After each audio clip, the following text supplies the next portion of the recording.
وہ حضرت سارہ کو دے دی تھی خدمت کے لیے، تو انہوں نے وہ حضرت ابراہیم کو دے دی۔ حضرت ابراہیم نے ان سے نکاح کیا اور ان سے حضرت ابراہیم علیہ السلام کو اللہ نے ایک لڑکا عطا فرمایا جس کا نام اسماعیل۔ حضرت ابراہیم علیہ السلام نے اس بچے کی پیدائش سے پہلے اللہ سے دعا مانگی، رب ہب لی من الصالحین، اے میرے پروردگار مجھ کو ایک نیک اور صالح لڑکا عطا فرما۔ معلوم یہ ہوا کہ اولاد کی تربیت اور اس کے اندر صلاح اور فلاح کی فکر ماں باپ کی ذمہ داری ہے۔ اسی بنیاد پر حضرت ابراہیم علیہ السلام نے اللہ سے دعا مانگی۔ ابھی تک بچہ پیدا نہیں ہوا لیکن آپ دعائیں کر رہے ہیں، تو اسباب اور ذرائع اولاد کی صلاح اور فلاح کے اختیار کرنا ماں باپ کی اولین ذمہ داری ہے۔ تو اس دعا کے نتیجے میں اللہ نے فرمایا فبشرناہ بغلام حلیم، ہم نے ان کو ایک بردبار حلم والے لڑکے کی خوشخبری دی۔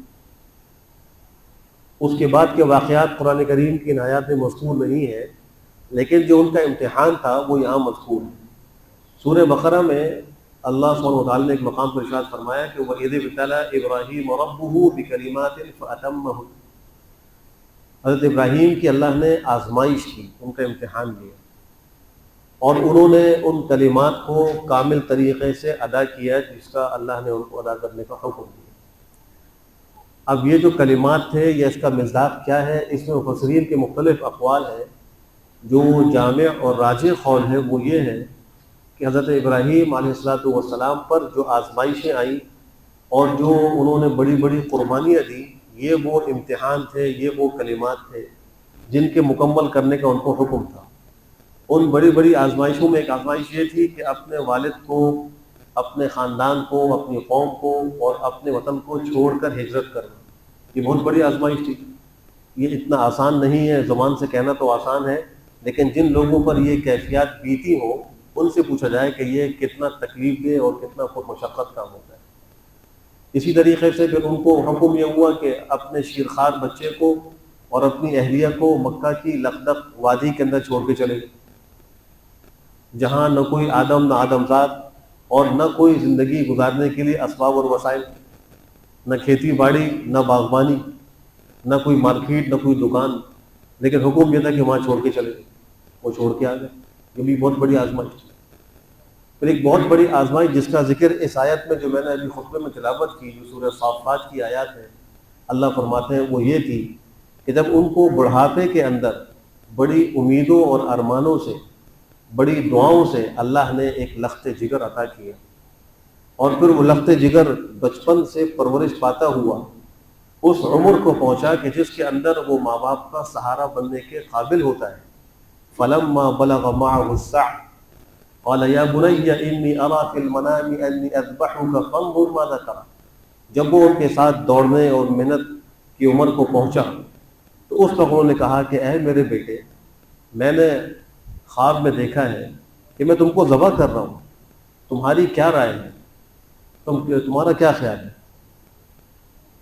تو یہ وہ آزمائش تھی، یہ وہ ایک بڑا امتحان تھا جو حضرت ابراہیم علیہ السلام سے لیا گیا اور وہ اس میں کامیاب ہوئے، اور اس کا ذکر اللہ نے خود فرمایا قد صدقت الرؤیا، تم نے اپنے خواب کو سچ کر دکھایا۔ اللہ نے ان کی امتحان میں کامیابی کا اعلان خود قرآن کریم میں فرمایا۔ مفسرین نے لکھا ہے کہ یہ جو لما حرف آیا ہے یہ اس مقام پر بولا جاتا ہے جہاں اس سے پہلے کچھ تفصیل ہو، کچھ باتیں موجود ہو، کوئی مضمون موجود ہو، اور پھر اس کے بعد لمحہ سے آگے دوسری بات کو ذکر کیا جاتا ہے۔ لیکن یہاں قرآن کریم میں وہ تفصیلات موجود نہیں ہیں۔ مفسرین کی رائے یہ ہے کہ وہ باتیں اور وہ مضمون ایسا تھا کہ ان کو الفاظ کے جامع میں لایا نہیں جا سکتا، اس لیے اس کو ذکر ہی نہیں کیا گیا۔ وہ امتحان اور آزمائش اتنی زبردست تھی کہ اس کا تذکرہ الفاظ میں کرنا ایک مشکل کام تھا، ان تاثرات کو الفاظ کا لباس پہنانا ایک مشکل ترین کام تھا، اس لیے اس کو ذکر ہی نہیں کیا۔ بس یہ کہا کہ فَلَمَّا بَلَغَ مَعَهُ السَّعْيَ قَالَ يَا بُنَيَّ إِنِّي أَرَىٰ فِي الْمَنَامِ۔ پھر اس کے اندر یہ بھی دیکھیے کہ جب آزمائش اور امتحان تھا تو حضرت ابراہیم کو اللہ نے فرشتہ بھیج کر یہ براہ راست وحی کے ذریعے سے یہ نہیں کہا کہ ہم تم کو حکم دے رہے ہیں کہ اپنے بیٹے کو ذبح کرو، اس لیے کہ اس میں حضرت ابراہیم علیہ السلام کی اطاعت شعاری کا جو منظر امت کو دکھلانا تھا وہ ظاہر نہ ہوتا. صریح حکم کے بعد تو عمل کرنا اتنا مشکل نہیں ہے، لیکن آزمائش امتحان وہاں ہے کہ جہاں ان کو خواب میں خالی دکھایا گیا، اور خواب میں بھی یہ نہیں کہا گیا کہ تم یہ ذبح کرو، بلکہ یہ دکھلایا گیا کہ وہ اپنے ہاتھ سے اپنے بیٹے کو ذبح کر رہے ہیں. ایک منظر دکھایا جس کو وہ کہتے ہیں کہ انی ارا فی المنام، میں نے دیکھا ہے خواب میں، انی اذبحک، کہ میں تم کو ذبح کر رہا ہوں. یہ نہیں کہہ رہے کہ میں نے خواب میں یہ دیکھا ہے کہ مجھے حکم ہو رہا ہے کہ اپنے بیٹے کو ذبح کروں، یہ بھی نہیں کہا. یعنی نہ خواب میں کوئی حکم دیا، نہ جاگتی آنکھوں کوئی وحی کے ذریعے حکم دیا، بلکہ خواب میں منظر دکھلایا کہ انی اذبحک، میں تم کو ذبح کر رہا ہوں. اس وقت ان کی عمر کیا تھی؟ بعض حضرات فرماتے ہیں ان کی عمر تھی 13 سال، اور بعض فرماتے ہیں کہ وہ بلوغ کو پہنچ چکے تھے.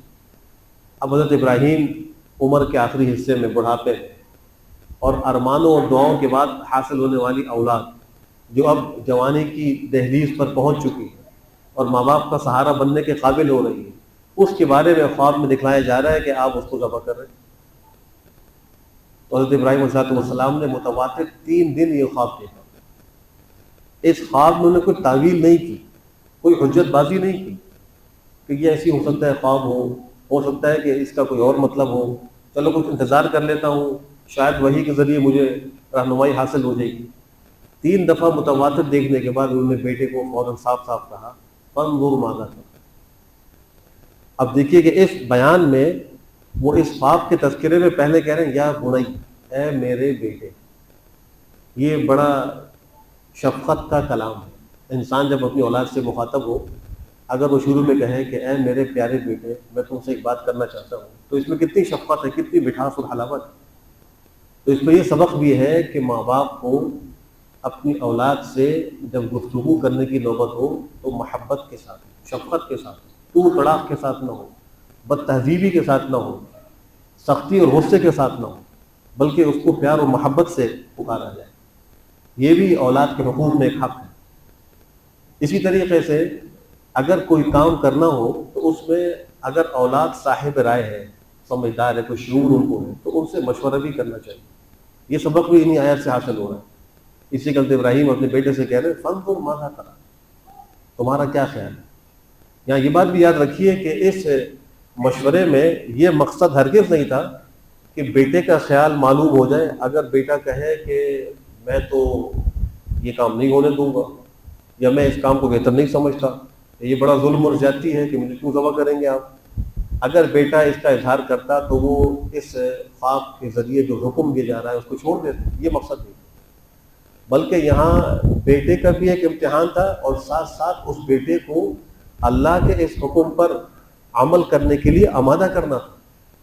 اس سے سبق حاصل ہوا کہ جب اولاد سے کوئی کام لینا ہو اور وہ کام مشقت والا ہو تو اس سے مشورہ کر کے اس کو قریب کیا جائے، اس کو اپنے سوچ سے ہم آہنگ کیا جائے، تاکہ اس اولاد کے لیے وہ کام کرنا آسان ہو، اس پہ عمل کرنا آسان ہو جائے. اس لیے انہوں نے یہ ان کے سامنے بات رکھی. اگر خدا نہ خواستہ حضرت اسماعیل انکار بھی کر دیتے تو حضرت ابراہیم تو خلیل اللہ تھے، وہ اللہ کا حکم ضرور پورا کرتے، لیکن وہ بیٹا بھی وہ تھا جو ایک پیغمبر کی اولاد تھا، اور اس نے آگے پیغمبر بننا تھا، اور پھر اس کی اولاد میں اللہ نے عظیم الشان نبی آخر الزمان کو مبعوث کرنا تھا، اور اس لڑکے کو ذبیح اللہ کا لقب ملنا تھا، اور اس کی جان کے بدلے میں جنت سے ایک مینڈھے میں آنا تھا، اور پھر اس کے ساتھ بچپن سے لے کر بڑی عمر تک جو کچھ واقعات پیش آئے اس کو رہتی دنیا تک کے لیے یادگار بننا تھا. تو اس بیٹے کا جواب بھی ایسا ہی تھا. فانظر ماذا ترى کے بعد وہ کیا کہتا ہے؟ قال یا ابت افعل ما تؤمر ستجدنی ان شاء اللہ من الصابرین. اے میرے ابا جان، بغیر کسی لگی لپٹی کے، بغیر کسی مشورے کے بیٹے نے یہ بھی نہیں کہا کہ ذرا والدہ سے مشورہ کر لوں، ذرا استخارہ کر لوں، ذرا سوچ لوں، پھر میں آپ کو جواب دوں کہ اس کا کیا کرنا ہے، بلکہ فوراً کہا کہ یا ابتی، اے میرے ابا جان، افعل، کر لیجئے، ما تؤمر، جس کا آپ کو حکم دیا جا رہا ہے، آپ مجھے انشاءاللہ صابرین میں سے پائیں گے. یہاں بھی ان کی تواضع اور عاجزی کو دیکھی. ایک تو انہوں نے کہا انشاءاللہ، معلوم یہ ہوا کہ انسان کو اپنے اوپر پورے یقین کے ساتھ کسی کام کے کرنے کا اظہار نہیں کرنا چاہیے، بلکہ اللہ کی مشیت پر موقوف کر کے اس کا اظہار کرنا چاہیے کہ میں انشاءاللہ یہ کر لوں گا، یا انشاءاللہ میں یہ سفر کروں گا، یا انشاءاللہ میں یہ کام کروں گا، تو وہاں انشاءاللہ کہنا چاہیے۔ تو انہوں نے بھی جس صبر کا اظہار کرنا تھا اس کو کہا کہ انشاءاللہ، پھر یہ نہیں کہا کہ میں صبر کر لوں گا یا میں بڑا صابر ہوں، بلکہ کہا ستجدنی انشاءاللہ من الصابرین، آپ مجھے صبر کرنے والوں میں پائیں گے۔ اس کا مطلب یہ ہے کہ یہ میں صبر کروں گا یہ میرا کوئی کمال نہیں ہوگا، بلکہ اللہ کے اور جو صبر کرنے والے بندے ہیں ان بندوں میں بھی انشاءاللہ میں شامل ہو جاؤں گا۔ اللہ کی توفیق سے، اللہ کی مشیت سے میں ان بندوں میں شامل ہوں گا، اور آپ مجھے ان بندوں میں پائیں گے جو صبر کرنے والے۔ جب بیٹے کی یہ بات انہوں نے سن لی تو بعض تفسیری اور تاریخی روایتوں میں موجود ہے کہ وہ گھر سے اپنے بیٹے کو قربان کرنے کے لیے لے کر چلے، ایک چھری بھی ساتھ رکھی۔ حضرت بی بی ہاجر نے پوچھا کہ کہاں جا رہے ہیں؟ تو کہا کہ بس جنگل جا رہا ہوں۔ یہ نہیں کہا کہ بیٹے کو ذبح کرنے جا رہا ہوں، وہ سمجھے کہ شاید لکڑیاں کاٹنے کے لیے جا رہے ہیں۔ جب وہ تشریف لے گئے تو شیطان انسانی شکل میں حضرت بی بی ہاجر کے پاس آیا اور آ کر کہا کہ تمہیں معلوم ہے تمہارا شوہر اور تمہارا جو بیٹا ہے وہ کہاں گئے ہیں اور کس کام کے لیے گئے؟ تو انہوں نے کہا کہ نہیں مجھے معلوم نہیں، شاید وہ جنگل گئے ہوں گے، لکڑیاں کاٹنے کے لیے گئے ہوں گے۔ تو کہا کہ نہیں وہ تو اپنے بیٹے کو ذبح کرنے کے لیے گئے ہیں، اور وہ یہ کہتے ہیں کہ مجھے پروردگار نے حکم دیا ہے کہ اپنے بیٹے کو ذبح کرو، تو تمہارے اکلوتے بیٹے کو وہ ذبح کرنے کے لیے گئے۔ تو حضرت بی بی ہاجر نے فوراً کہا کہ اللہ کا حکم کہا ہے؟ انہوں نے کہا اللہ کا حکم۔ کہا ٹھیک ہے، جو اللہ کا حکم ہے پورا کر۔ وہ ماں بھی کیا ماں ہوگی جو اللہ کے حکم کے آگے اپنا بیٹا قربان کرنے کے لیے بخوشی راضی ہے، نہ وہ کوئی ناشکری کا کلمہ کہہ رہی ہے، نہ وہ چلا رہی ہے، نہ وہ کوئی شور کر رہی ہے۔ وہ یہ کہہ رہی ہے اگر میرے پروردگار کا حکم ہے تو جان بھی حاضر ہے، بیٹا بھی حاضر ہے، شوہر بھی حاضر ہے، مال بھی حاضر ہے۔ اس میں بھی یہ سبق ہے، بالخصوص خواتین کے لیے سبق ہے کہ وہ اپنی زندگی کے معاملات کے اندر اس بات کو ضرور دیکھیں کہ ہمارے پروردگار کا کیا حکم ہے، اللہ کا کیا حکم ہے۔ اگر جب ان کو معلوم ہو جائے کہ اس مسئلے میں اللہ کا یہ حکم ہے تو پھر اس حکم پر عمل کرنے کے لیے ہر چیز کی قربانی دینے کو تیار ہو جائیں۔ یہ اس واقعے کا سبق ہے۔ چنانچہ وہ روانہ ہو گئے۔ جب شیطان یہاں مایوس ہوا حضرت بی بی ہاجر سے، اب وہ ان دونوں عظیم باپ بیٹوں کو پریشان کرنے کے لیے اور ان کے دلوں میں وسوسہ اور شک پیدا کرنے کے لیے ان کے پاس گیا۔ ابھی وہ منا میں پہنچے تھے، یہ وہاں پہنچا اور راستے میں منا کے جو وہ مقام ہے 3 مقامات پر اس نے ان کو بہکانے اور مرغلانے کی کوشش کی۔ حضرت ابراہیم نے جب دیکھا کہ یہ شیطان ہے اور یہ بہکانے کے لیے آیا ہے تو اس کو 7 کنکر اٹھا کر پہلے ایک دفعہ مارا تو وہ زمین میں دھنس گئے۔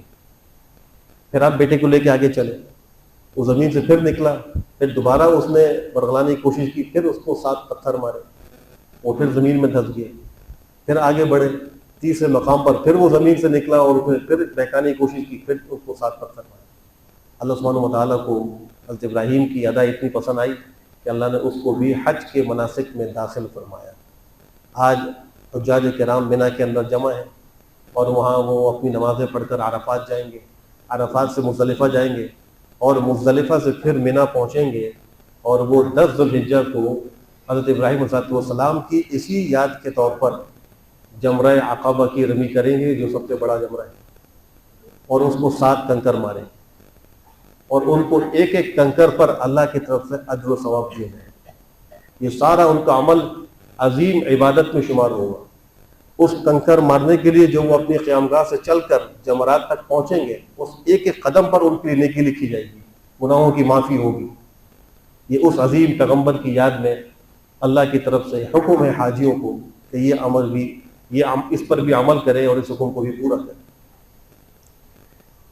جب شیطان سے بچ گئے تو اپنے بیٹے کو انہوں نے لٹایا، اس کے ہاتھ اور پاؤں باندھے۔ جب ہاتھ پاؤں باندھ دیے تو بیٹے نے باپ سے کہا کہ ابا جان، یہ جو میری قمیص ہے اگر آپ سمجھے مناسب تو یہ اتار دیں اور یہ میری والدہ کو دے دیں، اس لیے کہ میرے ذبح ہونے کے بعد والدہ کو شاید میری یاد ستائے تو وہ اس قمیض سے کچھ سکون حاصل کریں گی، ان کا کچھ غم ہلکا ہوگا۔ اور یہ کہا کہ میری آنکھوں پر پٹی باندھ دیں تاکہ میں آپ کے اس عمل کی ادائیگی میں رکاوٹ نہ بن سکوں۔ اور پھر کہا کہ اپنے کپڑوں کو بھی طرف سمیٹ دیجئے کہ میری خون کی جو چھینٹیں ہیں وہ آپ کے کپڑوں پر نہ گریں، کہ ان خون کی چھینٹوں سے آپ جب جائیں گے گھر تو والدہ کو وہ یاد آئے گا، ان کو غم ہوگا، اور میرے ثواب میں کچھ کمی ہوگی، اس لیے اس کی بھی آپ حفاظت کر لیں۔ چھری کو تیز کیا، ان کو لٹایا۔ اب ایک روایت میں ہے کہ سیدھا لٹا کر چھری پھیرنی شروع کر دی، لیکن اللہ کی طرف سے ان کی حلقوم پر پیتل کا ایک ٹکڑا وہ پیدا کر دیا گیا کہ چھری اس پر چلتی نہیں۔ تو بیٹا یہ سمجھا کہ شاید شفقت پدری کی وجہ سے وہ اس عمل پر پوری طرح عمل نہیں کر سک رہے، چھری صحیح طریقے سے نہیں چلا سک رہے، تو کہا کہ ابا جان مجھ کو اوندھا لٹا دیں، پیشانی کے بل لٹا دیں، تاکہ شفقت پدری کی وجہ سے اگر آپ کا ہاتھ نہیں چل رہا تو اس میں کچھ کمی ہو جائے گی، جب آنکھیں چار نہیں ہوں گی، چہرہ میرا نظر نہیں آئے گا، تو اس عمل پر یعنی اس حکم پر عمل کرنا آسان ہو جائے۔